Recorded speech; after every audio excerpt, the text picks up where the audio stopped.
joining too. Yeah.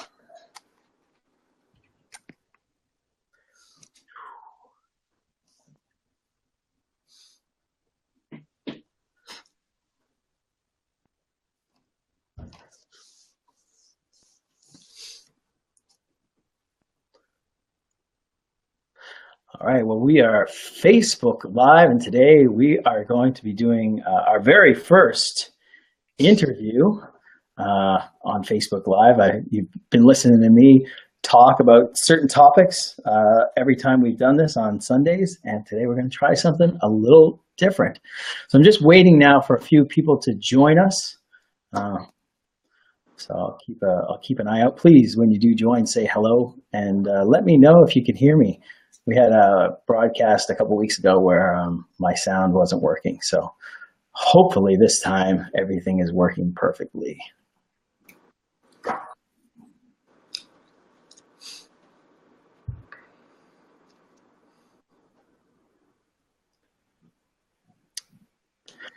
All right, I see we've got a few viewers on. So if you missed that, please let me know if you can hear me all right. And we'll get underway.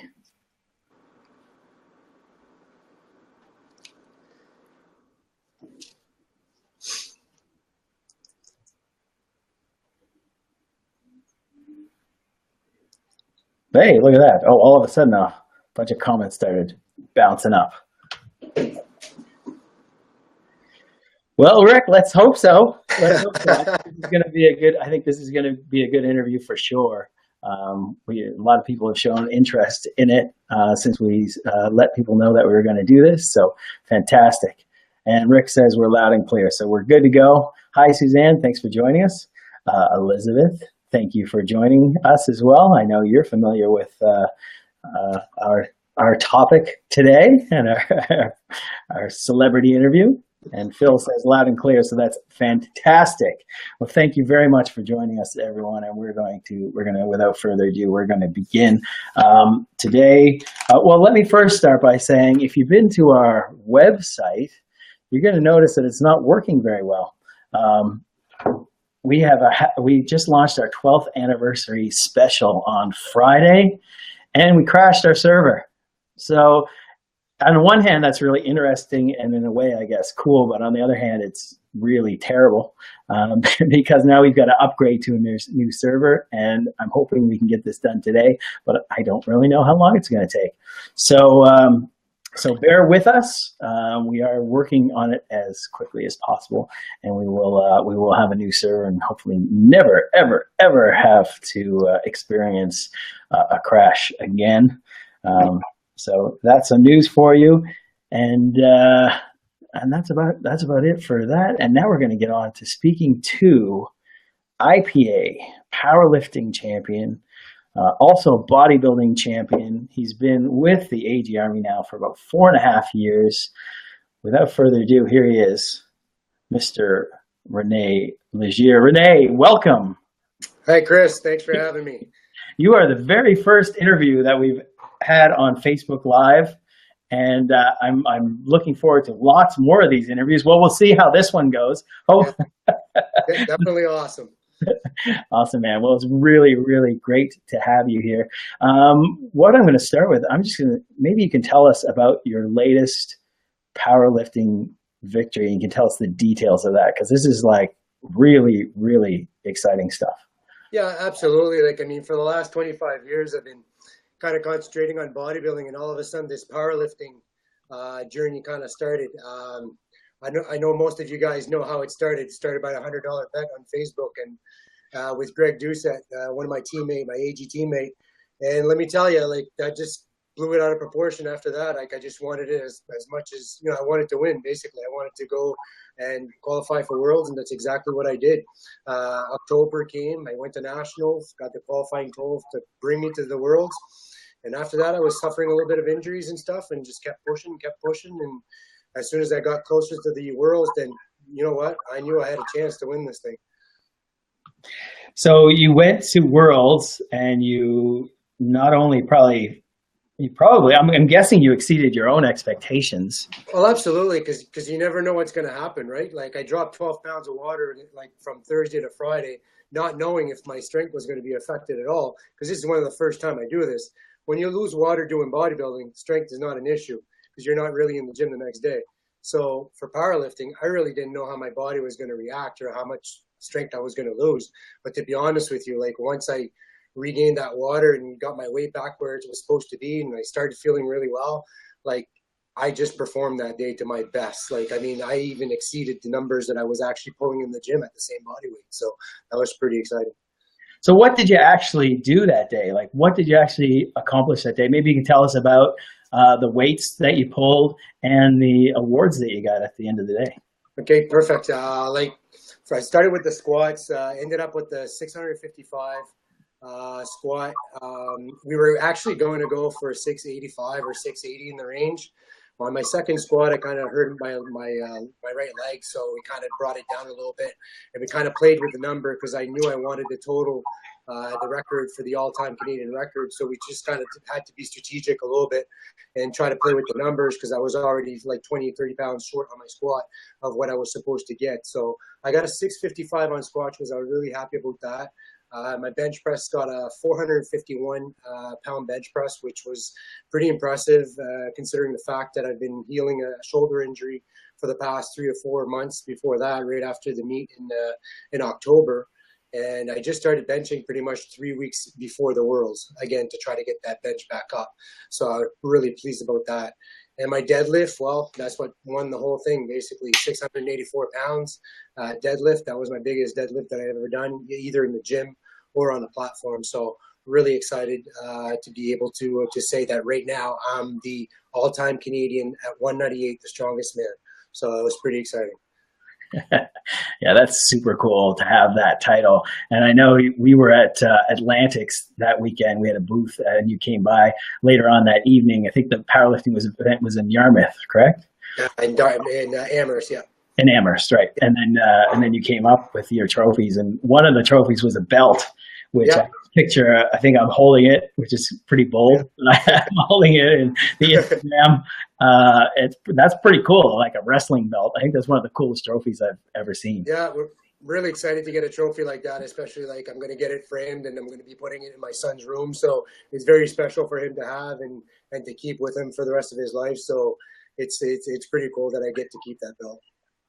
So how exciting to have that title. Now, I think that, people really need to know that you haven't been powerlifting that long. Like this is pretty new. You've been bodybuilding for quite a while, and we're going to talk about that shortly.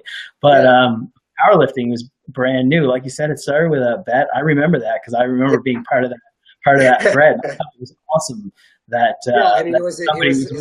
it's like I said, it was a friendly bet between me and Greg, and basically like he actually told me, he says, "Geez, you should enter a bench press only contest and try to in powerlifting, try it." And then the next thing you know, I'm like, no, I'm going to be doing like squat, everything. So I started training for that. I had Eva training me for my first meet, which is another teammate of mine. And so basically it's like 8 months and I won a world championship. So sometimes I start realizing I've been bodybuilding for 25 years and I haven't accomplished what I want yet. And only 8 months, I got a world title under my belt. So I don't know, maybe I have to switch over. I don't know what to do, but yeah. Well, Eva Dunbar, for those of you who don't know, she is one of the world's strongest women. So you had a great coach there. So in only 8 months, you were able to go from obviously, though, you must have been you were a strong bodybuilder. So, and people knew that. People have seen you lift some heavy weights and stuff.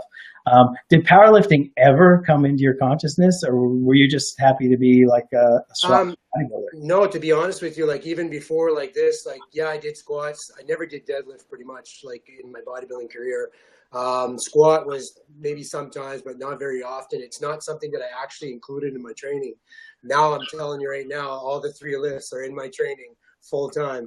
So it's and even in the 8 months, like my physique has changed dramatically over my bodybuilding years. Like, so I put on a lot of size, a lot of mass, and I'm definitely going to be bringing a better package here on the stage. So I'm really excited for that.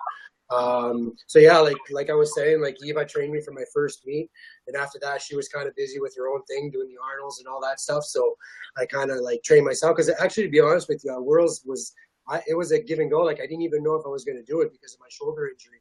I mean, if you don't have a bench, and if you're doing full power, like bench, squat, and deadlift, I mean, that can affect your total dramatically if you can't bench. So it was kind of a last minute decision, 3 weeks out, 4 weeks out. I was still training for it, but 3 weeks out, that was the major decision.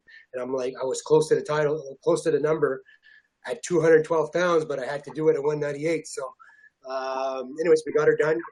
We went to work, and I had a fantastic team at the meet.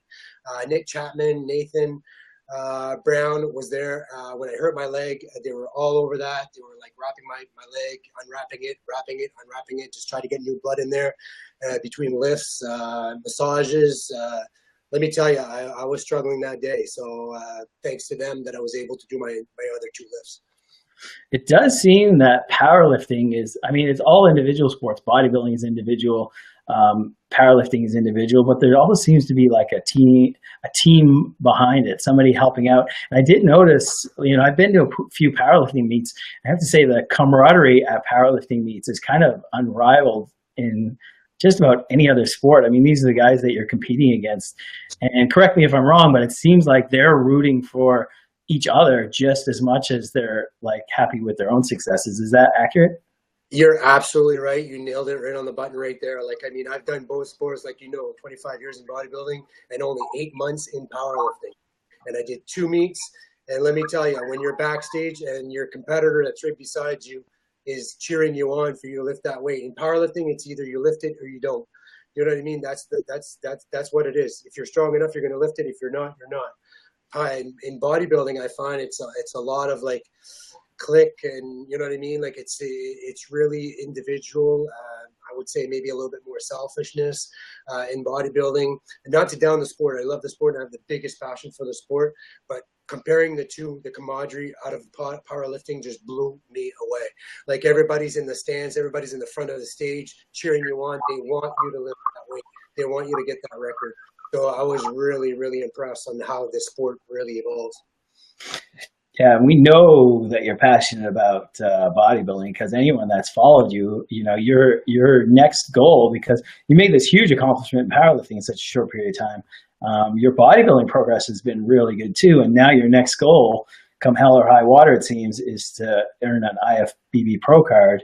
And you certainly put in the work. It's not like you've only competed in 2 shows and now you're saying, "Oh, I need to be a pro." I mean, you're being relatively realistic. You put in the work. So maybe we could talk about some of your bodybuilding accomplishments so far. Well, so far, like, I mean, I've always done like fairly well. I mean, if I can rewind this a little bit, competing in my younger days, like I started competing at the age of 17, so I've been on the stage quite a bit. Right from the very first show, winning the class, first place in my class, a couple of first show, and second in junior in Canada. And all of a sudden, I take a break. I take an eight years break of no stage. So it's like, and that was really my prime time, like when I was growing. And you know, it might have been a mistake, but you know what? That's what I had to do. I started a family, started a business, and that was more important. The priority was more important there. So that's exactly what I did. And 2010, I decided to make a crazy idea. I was going to make a comeback. And to be honest with you, I didn't have much left. So it was like basically starting from scratch, like starting from zero. So I made a comeback in 2010 at the Atlantics, and I came 5th place in my class. Let me tell you, for an athlete that's used to getting first and second place on everything you do, it really took a toll on me. And I told myself that I would never settle for that. And as you know, and you know in my video, follow me on Facebook, I mean, I'm a very hard worker. I know what it takes to excel in this sport, and you just have to be consistent. And the next thing you know, I won my class in 2012 in light heavies, and ended up winning the overall in 2014 at the New Brunswick Provincial. And that basically gave me my bye to compete at the Nationals for life. So really excited for that. This will be my second Nationals, 2015. I ended up 3rd place in the light heavies, which for me was one of my biggest accomplishments. And then ended up at the North Americans, getting a 25th place. I know the number seems high, but when you got 50 guys on stage in your class, 25th in the middle of the pack. I was really happy about that. And this is considering Canada, US, and Mexico. So really excited for that. And this year, I haven't been so hyper to compete. I got 6 weeks left. I'm really excited. It's my first time I'm able to compete in the Masters class over 40. And this is really exciting for me. Just because, like, you know what I mean, I'll have 2 shots at it. Like, I mean, I'll have the open class to play with, and I'll have the Masters. So this is great. So just coming off this big power, I mean, this was only a few weeks ago, this powerlifting, and now you're like deep into dieting for for nationals, which is a huge show for you as well. How did you balance that? How did you go from, you know, powerlifting? When we think of powerlifters, we don't always, it seems like powerlifters are getting in better and better shape all the time with weight classes and stuff. That's what I see. But I mean, when you think powerlifting, when the majority of us think about powerlifting, we don't think about lean guys. So you must have been dieting going into this powerlifting.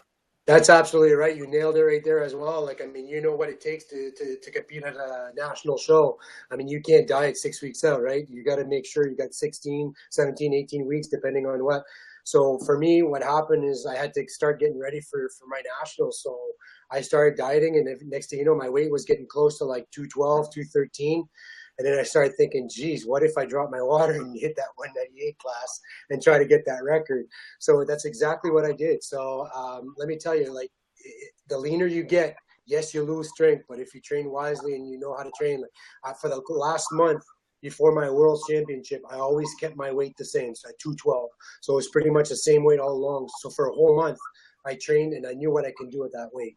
So when I lost the 12 pounds and put it back on, I was very confident that I could hit at least the weights that I was hitting in the gym. So, but you're right. Like, when you diet, powerlifting, usually, like, you know, you just eat what you want usually, and you just, you know, make the class and that's it. You lose a little bit of water if you need to, but being as lean as I was that morning of weigh-in and pretty much walking like a zombie, it was questionable in my head to see if I was able to perform or not, but everything worked out.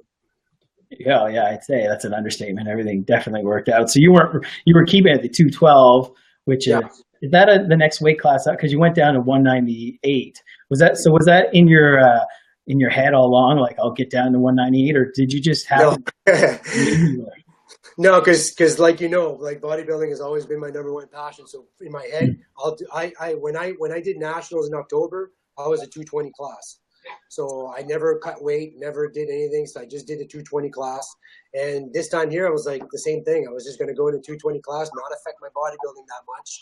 And next thing you know, I was getting close to the 210, and I'm like, geez, I was looking at the records and who had them. I really wanted that record. And like I said, it worked out. Amit Sapir has the record, I think, for the last 3 years. Not anymore, but hopefully that'll be changed soon. But yeah, so really excited. Yeah, Amit, funny you mentioned Amit. He was on Team Advanced Genetics a while ago too, but he's not anymore. So I guess it was only coincidence that somebody on Team Advanced Genetics kind of stole it from him. But there you go again. Like, Amit Sapir is an IFBB pro as well. So you know what I mean? Like, there are some strong bodybuilders up there. Like, you know, I just love to train heavy, and I find, like, in the last couple of years, I really changed my ways of training, not only because of the powerlifting, but I've been noticing, like, other athletes that are succeeding in bodybuilding. And let me tell you, they move some big weights. Not a big fan of the rubber bands and all that stuff. I know a lot of people like them, but I like to stick to the basic, and I like to lift heavy. So. Well, just to remind everyone that we are here on Facebook Live, and this gives you the opportunity to ask Rene any questions that you want.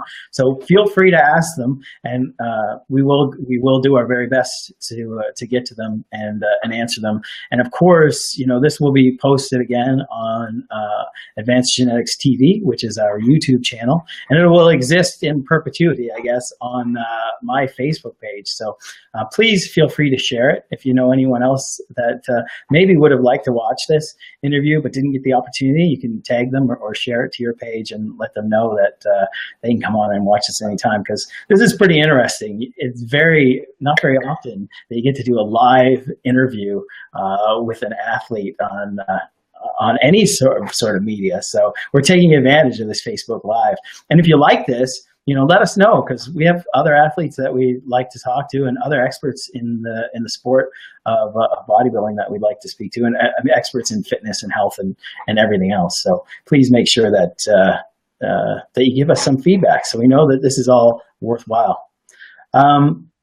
So Rene, back to you. What is different in your training between powerlifting and bodybuilding? Now, this particular getting ready for nationals, you've kind of had to I'm assuming there is a bit of a difference, because you kind of had to do more powerlifting focus and then maybe switch to bodybuilding, or maybe I'm completely wrong. Maybe you do the exact same thing for both. Maybe you could let our guests know what. Yeah, no. To be honest with you, it is a bit different. Like when I was training for powerlifting, I was more concentrating on compound movement, which was my squat, my deadlift, and my bench press. And then afterwards was my accessories. Like if I was finishing off my workout with accessories. Now with bodybuilding, I'm doing the opposite. So I start all my accessories at the start and finish off with my compound, or give them their day by itself. So let's say if I do a light leg day, when I say light, I'm talking about like higher reps now, because of bodybuilding, I go like in the range of 15, 20, sometimes 25, depending on the reps. As I'm getting closer to the show, I'm still lifting heavy, but my reps are much higher. And then what I'll do is maybe do one heavy leg squat session during the week as well. I find like when you train heavy, you keep that density in your muscle. I find if you go away from that, you kind of lose that thickness and kind of that density that we look for in bodybuilding. So I'm definitely going to keep that powerlifting training in my program right until the end of the 6 weeks. But you're right, like it's a little bit different. Like you do train a little bit lower reps on the platforms and on the powerlifting side, but the bodybuilding side, I like to use higher reps when I get closer to the show. So. Yeah, it seems like probably when you do the powerlifting stuff, you're sticking to those 3 lifts, because that's what powerlifting is all about, is the squat. And it's also very important in your powerlifting, like for your big compound movement, to still concentrate on your stabilizer muscle as well, like the lower body parts, because that's what holds everything together, right? So that's why I like to do my big compound movements, and then after that, I concentrate on a lot of accessories. Yeah, well, it's good because that kept you like your physique looking really good as well. Yeah, not just because powerlifting is largely technique, which I remember we talked about it, and you when you learn the proper technique, your weights just went through the roof. Absolutely. It's a lot of technique, and absolutely. And when you look at both the sport, like powerlifting, it's basically you're trying to lift the weight as easy as you can. So you try to make it as easy as you can for you to lift that much weight. Bodybuilding, you're trying to make it hard. So you're trying to make the contraction. You're trying to do supersets. You're trying to make it hard, so you get the most benefit from your workouts. But it's definitely 2 different sport. And being a dual athlete, I've learned a lot in the last 8 months, and I learned how hard it is. It's not easy, but yeah. So that's pretty much it. Well, let's rewind all the way back. I think you said you competed for the first time. How old were you in your first show? I was 17 years old when I first competed my first show. And if I'm not mistaken, my memory is correct. It was against Greg Doucette in the lightweight class as a junior. Wow. And it just shows the respect that we have for Greg. His name keeps popping up. He is a great powerlifter, bodybuilder as well, IFBB pro, and he holds some world records too in powerlifting. We'll probably get him on here on an interview at some point. But what got you started at that young age? What actually got you into the gym? Not necessarily competing, but what got you into the gym? Yeah, like, I mean, I think I did like everything. Like I was actually a hockey player. That's what I was going to do. I was going to make the NHL like a kid, right? So everybody wants to make the NHL. But I just started kind of going to the gym just to put more size on, basically, because I was pretty much physical when I played hockey. So I just wanted to put more size. And next thing you know, I fell in love with the gym and kind of wanted to do that more than anything else. And just 1 year, I think it was in 2016, not 2016, but like in 90. This would have been like 94, maybe 95, or a little bit less than that. I just went to watch a show, and next thing you know, it's like, I want to do that. Like, I want to try this. So, like I said, like I was 17 years old, my first show, didn't know nothing. We still painted our color on back then. Like it was pretty cool. No social media. So it was pretty exciting. Yeah, cool, man. Well, it's funny how life, Oh, throws us little curveballs and things. And I think it was, to have a family and stuff is quite an amazing thing. And I know you got you have two kids? yeah, I have a daughter, 19-year-old, and I have a son that's 10. So Yeah, let me tell you, like, I mean, I spend as much time as I can with them. They know I'm busy and I do my own things, but they've been like very supportive. They support me in anything I do. And my daughter's quite the athlete herself. She does take a lot after me, like working hard and never give up. Like she's she played for the Canada Winter Games in Rene, and she knows all about what I'm doing. So she followed her dreams, and now she's letting me follow mine. So it's pretty cool. yeah, that's cool, man. That you have that mutual respect with your kids. It's very important and a lovely thing. And you know, um, maybe we can switch gears and we'll talk a little bit about nutrition because nutrition plays such a key role in our progress Yeah. in the gym. And did your nutrition change at all for powerlifting? Maybe we'll go because this last powerlifting event was a little bit different because Yeah. you were dieting for nationals bodybuilding, but maybe like your previous powerlifting experiences, did you eat any differently than you do like normally day to day for just bodybuilding purposes? Yeah, like my first meet at nationals, like I was pretty, like I'll say it, I was a virgin in powerlifting, so I knew nothing about powerlifting. So for me, is I was strong in the gym. I was 220 pounds. As long as I kept my weight under 220 pounds, and I was good to compete in that class. So I always follow a somewhat strict diet all through the year. So basically, it doesn't matter if it's close to a show or close to whatever. I'm pretty clean when it comes to food, but I could eat anything I want. If I wanted to cheat a couple of times, it was fine as long as my weight didn't go surpass the 220. Now for the worlds, it was totally different because then I had to be on a strict regime because I had nationals coming up. So um, I'm the type of guy that, I don't know if you want to talk a little bit about what my diet consists of, but right Yes. now I'm under the watch of Farid Mubarak. He's from Florida. If you guys go check him out, he's got an awesome record. He's got awesome athletes, and he's the type of guy that right now, like we're on very high carbs. Like I'm 6 weeks out, so my training is very intense, and thank God that a lot of guys go zero carbs for the longest period of time, and and it affects the gym. I'm not saying it's the right way or the wrong way, or there's a right way to diet and a wrong way to diet. I'm just saying, like right now, I just got to trust the process. And right now, our carbs are very high, and moderate protein and a little bit low fat. So that's what's working for me right now. I'm getting leaner every week. I'm at 205, so I'm very close to my 198 already, and I got 6 more weeks to go. And I'm pretty sure I wouldn't even have. I'll be able to just step on the scale and be way below 198 if I keep this up.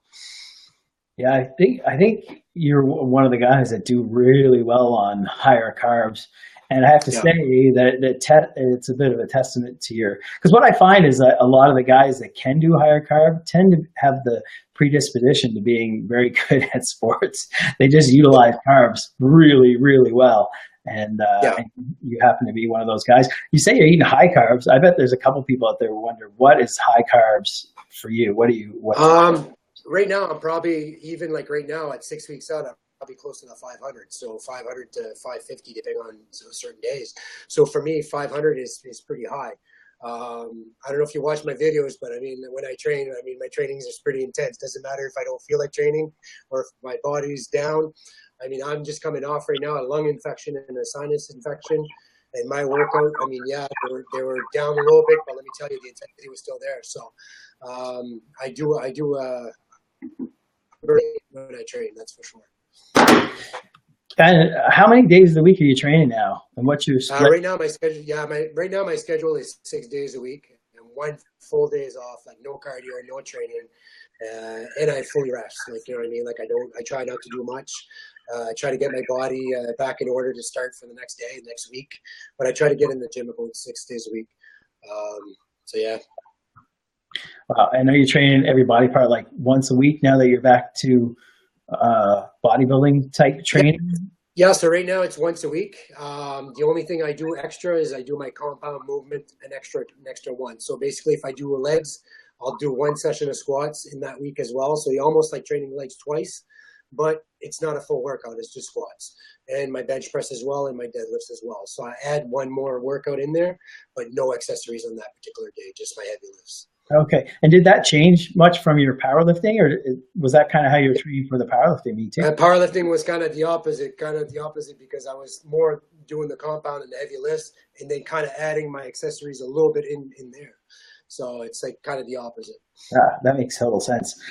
Just a reminder, guys, if you have any questions at all for Rene, please ask them. We've actually reached our time already, but we're having such a good time here. I think maybe we'll just ask Rene some like kind of randomish type questions just to get an idea a little more about Rene and personally.